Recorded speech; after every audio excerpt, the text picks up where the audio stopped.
எல்லாம் டிவி ஓடிக்கிட்டு இருக்கா. டிவில என்ன பாக்குறீங்க? டக்கு வித் பேபாடி அதெல்லாம் டப்பா பாக்குறீங்க. பாக்குறீங்களா? இல்ல இல்ல இல்ல அது பார்க்கல. சின்ன பிள்ளைங்க சேனல் மாத்திருச்சு. இளைஞர் தான் ஓடிக்கிட்டு இருந்துச்சு. இளைஞர் டிவி. இளைஞர் டிவில என்ன பாத்தீங்க? அது எல்லா ஷோவும் பாப்பா. எல்லா ஷோ பாப்பீங்களா? எத்தனை ஷோ வருது சொல்லுங்க பாப்போம். டீ எடுத்துவாங்க ஐயா. டீ எடுத்துவாங்க ஐயா. சாப்பிட்டு போங்க. நீங்க சாப்பிட்டு நீங்க. இல்ல டீ போதும். டீ வேட்பாளர் சும்மா இருக்கிறவர் அவருக்கு டீ. அவருக்கு டீ. தண்ணி தண்ணி தண்ணி தண்ணி தண்ணி. டிபன். ஒருத்தர் போக மாட்டாருங்க. கத்திக்கிட்டு தான் இருக்காரு. நக்கல்யா அவனுக்கு. ஓகே சரி வரட்டா. சரி. கிரிஞ்சுங்க. கிரிஞ்ச் ஆஃப் தி இயர் உங்களுக்கு அவார்டே தரலாங்க. எப்பறாங்கண்ணே சூப்பர் கிரிஞ்சு.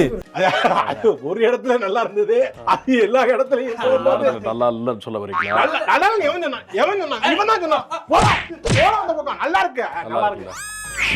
சூப்பர் போட்டுருக்கா. வரவா? ஓகே. யாரா டிவி உடைச்சீங்க? நான் தான். ரிமோட்டை வச்சு அடிச்சேன், டிவி உடைஞ்சிருச்சு. அடங்கம்மால. ஏங்க டார்கெட் உடைஞ்சு கிடக்குதுங்க கீழ. டிவியை உடைச்ச எஃபெக்ட்ல டார்ச் லைட் சேர்ந்து உடைஞ்சு போச்சு. ஐயோ ஏங்க நீங்க இவ்வளவு சீரியஸா பேசிட்டீங்க. பக்கத்துல சிரிச்சிட்டு இருக்காங்க. ஏன் சிரிக்கிறீங்க? சிரிக்கல, அவர் அழுகிறார். ஐயோ ஏன் அழுகுறீங்க? தேவர் மகன் கெட்டப்ல இருக்க மாதிரி இருக்காரு. அவர் கவிஞர் அநேகனா. அநேகமா நிறைய கவிதைகள் எழுதியிருக்காரு. என்னுடைய தம்பி. அப்படியா? சரி சரி. என் கூட இருந்தாரு. ஏதாவது நடக்கும்னு எதிர்பார்த்தாரு. பாவம் அவருக்கு எதுவும் நடக்கல. மாட்டிக்கிட்ட பங்கு. ஏன் அழுகுறாரு? அதிகம் என்ன எதிர்பார்த்தாரு? எதிர்பாராமல் வருவதுதான் அன்பு. எதிர்பார்த்து வருவது பெயர் பண்பு. அன்புக்கும் பண்புக்கும் ஒரே ஒரு எழுத்து தான் வித்தியாசம். ஆனா யோசிச்சு பாத்தீங்கன்னா பல வித்தியாசங்கள் இருக்கு. என்ன சொல்ல வர்றேன்னு உங்களுக்கு புரிஞ்சுற மாதிரி இருக்கும். ஏன்னா அன்பிற்கும் உண்டோ அடைக்கும் தாள் என்று அந்த அருமையான வார்த்தைகளை நீங்க கேட்டிருப்பீங்க. தலைய சொரிகிற பழக்கம் தமிழர்களுக்கு எங்கிருந்து வந்துச்சுன்னு தெரியுமா? இது ஏதோ இங்க தஞ்சாவூர்ல இங்க கும்பகோணத்துல இருந்து வந்துச்சுன்னு எதிர்பார்ப்பீங்க. அப்படி கிடையாது. அது துருக்கியில இருக்கக்கூடிய இஸ்தான்புல் போன்ற இடங்கள்ல இருக்கு. என்ன கேள்வி கேட்டேன்னு மறந்துருச்சு எனக்கு. மறந்துருச்சுன்னா போடா, அதுக்கு தான் பேசுனேன். இஸ்தான்புல்ல என்ன பாட்டு பாடுவாங்க? எனவே இந்த 2 தொகுதிகளில் வேட்பாளராக நிற்கக்கூடிய இடது கட்சியை சார்ந்த இருவருக்கும் நீங்கள் வாக்களிக்க வேண்டாம். என்ன சொல்றீங்க? ஏடா ஏற்கனவே இல்ல. புரியுது. ஒரு நிமிஷம் வெயிட் பண்ணுங்க. அண்டர்ஸ்டாண்ட் பண்ணிக்கோங்க. அண்டர்ஸ்டாண்ட். Listen first. இல்ல என்னன்னு புரியல. கவனிக்க, காது கொடுத்து கேளுங்க. இல்ல அது என்ன சொல்ல வரேன்டா, இது ஏற்கனவே பிஃபோர் அலையன்ஸ் வைக்கிறதுக்கு முன்னாடியே நாங்க வந்து இந்த வேட்புமனு தாக்கல் செஞ்சாச்சு. அது திருப்பி வாங்க முடியாதுன்னு சொல்லிட்டாங்க. அதனால இந்த 2 தொகுதிகளில் கூட்டணி கட்சிக்கு ஓட்டு போடுங்க, எங்களுக்கு ஓட்டு போட வேண்டாம். சரியா? புரியுதா உங்களுக்கு? புரியுதுங்களா? 2 தொகுதிகள் நிக்கறாங்கங்கும்போது அது புரிய வேண்டியவங்களுக்கு புரியும். நீங்க அமைதியா இருங்க. ஒண்ணு நீங்க பண்றதா பண்ணுங்க. எப்போ பண்றத ஃப்ரீயா விடுங்க. இருக்கக்கூடிய எல்லா தொகுதிகளிலும் என்னை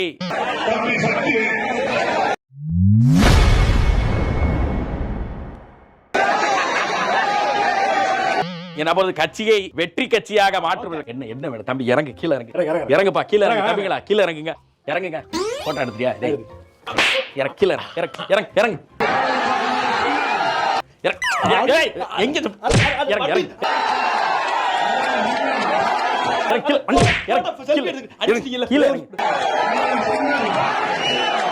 இறங்குப்பா. வழிய விடுங்க. பானட்ல யார்? இறங்கு. கீழே இறங்கு. 8000 கூப்பன் என்ற பெயரில் வழக்கம் போல் ஏமாற்று வேளையில் இறங்கி இருக்கிறது திமுக. வாங்க சென்ற பெண்ணை தங்களுக்கே உரிய பாணியில் தகாத வார்த்தையில் திட்டி தற்கொலைக்கு தள்ளி இருக்கிறது. இறந்திருக்கிறது ஒரு தலித் பெண். திருமாவளவன் நீங்க என்ன போனீங்க ஐயா? திருமாவளவன் எங்க போனீங்கன்னு சொல்லுங்க ஐயா. ட்ரம்ப் ஃபைட்டர் வாங்க, வெளில வாங்க. இதே ஒரு அதிமுக ஆட்சி காலத்துல இதே ஒரு தலித் பெண் இதே மாதிரி இறந்திருந்தா இந்த ஆள் சும்மா விட்டுருப்பாரா? எனக்கு ஒண்ணு புரியவே இல்ல. இந்த திருமாவளவன் நீங்க யாரு? நீங்க தலித்துகளுடைய பிரதிநிதி தான் நீங்க அறியப்படுறீங்க. இன்னைக்கு ஒரு தலித் பெண் சுருக்கமாட்டி இறந்திருக்கு. அதுக்கு காரணம் ஒரு திமுக எம்எல்ஏ, அவனுடைய ஆட்கள். நீங்க என்ன பண்ணிட்டு இருக்கீங்க? நீங்க தான் தலித்துகளோட பிரதிநிதியா?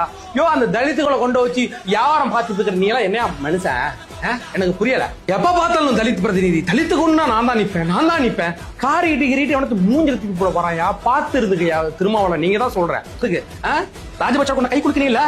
அதுக்குலாம் இருக்குயா உங்களுக்கு. இன்னைக்கு இந்த 8000 கூப்பன் இப்பதான் தர பண்ணிருக்காங்க. இந்த 8000 கூப்பனை இன்னும் கொடுக்க கூடாது, இப்பதான் வாரி வாரி தூக்கி இதனால என்ன பண்ணிட்டு இருந்தீங்க? எனக்கு ஒன்றும் புரியல. அந்த அளவுக்கு இன்னைக்கு அக்கிரமானியம் கொடிகட்டி பறக்குதியா தமிழ்நாட்டுல. இதுக்கெல்லாம் மக்கள் பார்த்துட்டு இருக்காங்க. இன்னைக்கு இதே கதிரவனுக்கு இவ்வளவு ரவுடித்தனமான கதிரவனை அன்னைக்கே நீங்க வந்து விசாரணை இடத்துல கொண்டாந்து உனக்கு சீட்டு கிடையாதுயா, நீ உங்க ஹாஸ்பிட்டல்ல கிட்னி திருடு நடந்திருக்குன்னு கம்ப்ளைண்ட் வந்திருக்கு, அதை இட்டு மூட்டாங்க. எது நீங்க வந்து இந்த கிட்னி டிரான்ஸ்பிளான்ட் பண்ணக்கூடாதுன்னு அரசு இழுத்து மூடிருக்காங்க, அவங்களே ஒத்துக்கிட்டாங்க.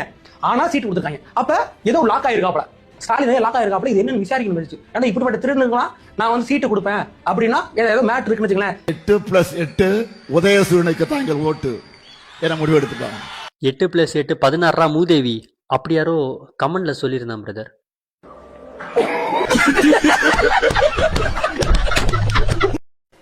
ரெண்டையும் கலந்து பிடிச்சுக்கணும் நம்ம.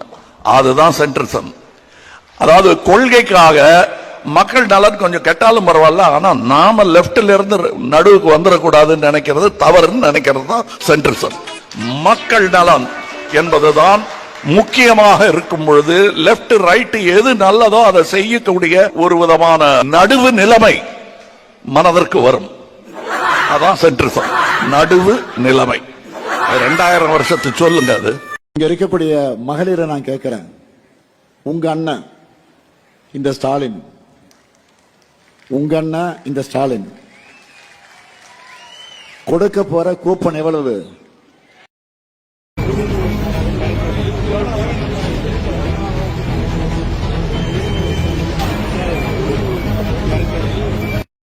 அதாகப்பட்டது மக்களே, தமிழகத்துல 5 வருஷத்துக்கு ஒரு முறை வெளியே வர அரிய வகை உயிரினங்கள் சுத்தி தெரிஞ்சிட்டு இருக்கிறதா ஆங்காங்கே பேசிக்கிட்டு இருக்காங்க. அந்த அரிய வகை உயிரினங்களை 23ஆம் தேதிக்குள்ள பாத்துருங்க. அப்படி இல்லைன்னா அடுத்து 5 வருஷம் கழிச்சுதான் பாப்பீங்க. ஏன்னா அந்த 5 வருஷத்துக்கு வந்து பாத்தீங்கன்னா என்ன நடந்தாலும் புயலே வந்தாலும் பொந்துக்குள்ள போயிட்டு பதுங்கி ஒழிஞ்சுக்கோங்க. அந்த மாதிரி நேரத்துல வீடியோ கால்ல மட்டும்தான் பார்க்க முடியும்.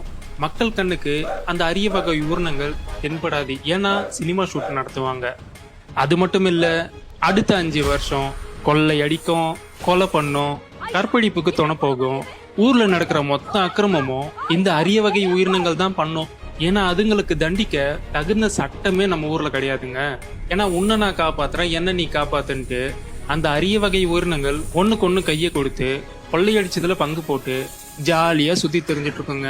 இதுல என்ன காமெடியான விஷயம்னா, நாங்க கொள்ளையடிக்கல, கொலை பண்ணல, மக்களுக்கு தான் நல்லது செய்யறோம் அப்படின்னு அரிய வகை உயிரினங்கள் சொல்லும். பாரு கிழிஞ்சி போன செருப்பு போட்டிருக்கேன்னு சொல்லும், பாருங்க பொந்துக்குள்ளதான் ஒளிஞ்சிட்டு இருக்கேன்னு சொல்லும். ஆனா பொந்துக்குள்ள போய் பார்த்தா தங்கத்திலேயே மினுக்குற மாதிரி பட்டக்ஸுக்கு வைக்கிற தலைக்காணி கூட இருக்குங்க. ஆனா இதுக்கெல்லாம் மூல காரணம் யாருன்னு பாத்தீங்கன்னா ஓட்டர் ஐடி வச்சிருக்க இவங்க எல்லாரும் தான். ஏன்னா அந்த அரிய வகை உயிரினங்கள் கொலை பண்ணாலும், கொள்ளை அடிச்சாலும், கற்பழிப்புக்கு துணை போனாலும் அந்த அரிய வகை உயிரினங்களுக்கு இப்படி பட்டன் அழுத்தி ஆதரவு கொடுத்த ஊர்ல இருக்க எல்லாருமே தான் கூட்டு களவாணிங்க. கடந்த வருஷமும் வந்து இப்படி நடந்திருக்கு, இதுக்கப்புறமும் நடக்கும். அப்படி தெரிஞ்சும் திருப்பி அதே பட்டனை போயிட்டு அழுத்துவாங்க. ஸோ உங்களோட முடிவுல தான் இருக்கு அடுத்த 5 வருஷம் தமிழ்நாடு இந்த மாதிரி இருக்கணுமா இருக்கக்கூடாதான்ட்டு.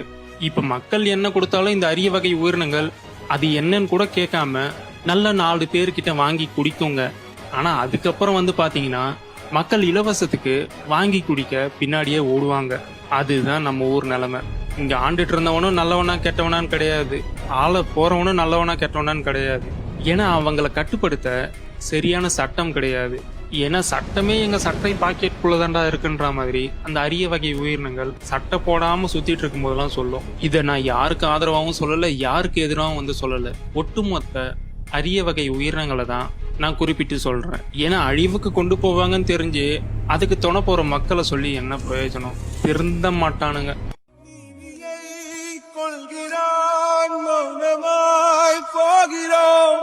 ஊமைகள் தேசத்தில் கதையும் முங்கினோம், மக்களின் ஆட்சியாம் எங்கு நாம் வாழ்கிறோம்.